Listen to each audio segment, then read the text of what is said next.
So welcome to the Canadian Women in Ocean Industries Leadership Conference 2023.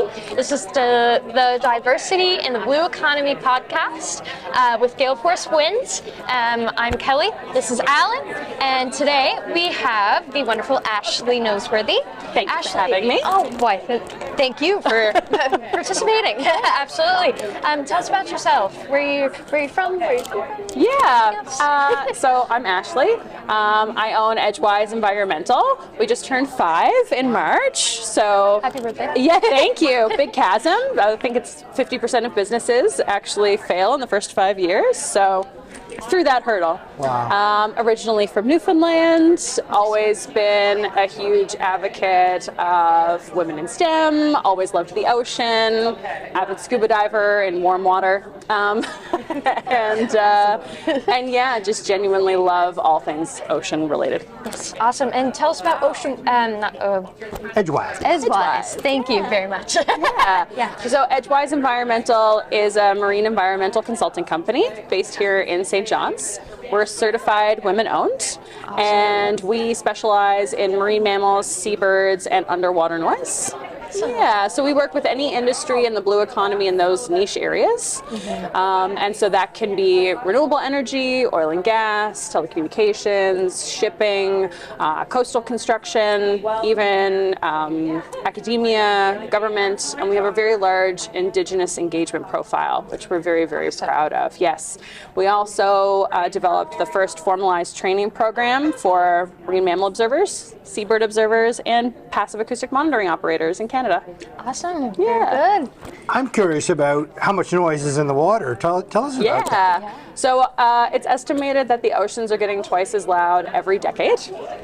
And there's a lot of things that are contributing to that. So if we think about how we use our oceans, when things like fishing, again, renewable energy, oil and gas, all of those industries I just named, they all create sound in the water. Marine mammals really rely on sound to interpret their environment, to find other marine mammals, to navigate. And the louder that we make our oceans, the harder it is for them to do those types of things.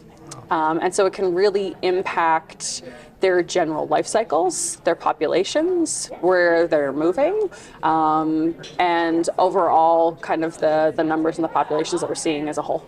Yeah, absolutely. And just to touch on the diversity and how you're doing so much environmental work, what do those two have in hand together with the importance of diversity and inclusion, but as well environmental work?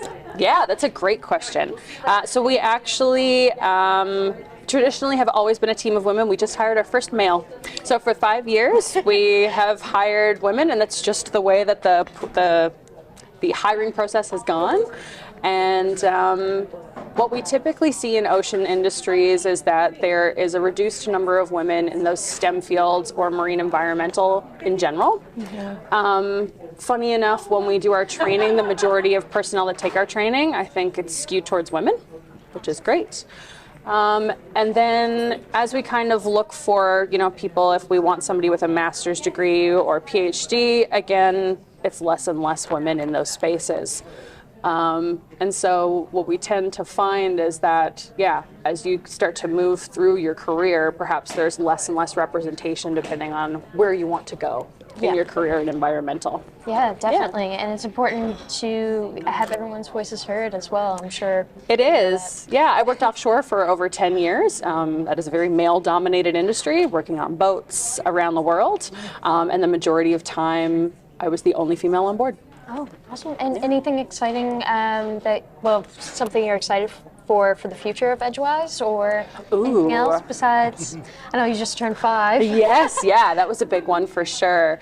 We have a really great suite of consulting projects that are coming up, which unfortunately are proprietary, so I can't really talk about the nitty-gritty of that. And some really exciting announcements coming for the next year.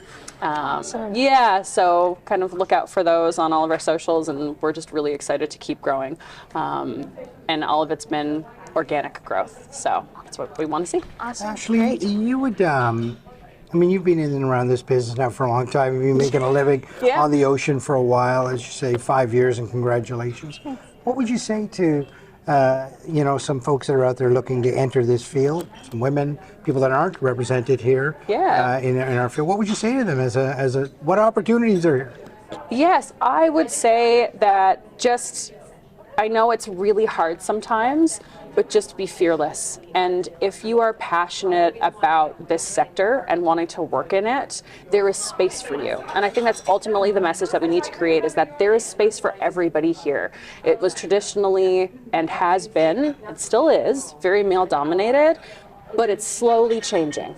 And for conferences like this, where we're seeing that shift, if anything, if we can create that message of there is space here for you, I think ultimately, hopefully, we'll see that increased representation. Yes, absolutely, and especially an increase with the blue economy as well. Absolutely. Which is a plus for everyone involved. So, yeah, it's great. Thank you very much. Awesome. We appreciate having you, and thank you for your work in diversity and inclusion. I appreciate that. Wonderful. Uplifting women is always great. Thanks. Thank you. Cheers.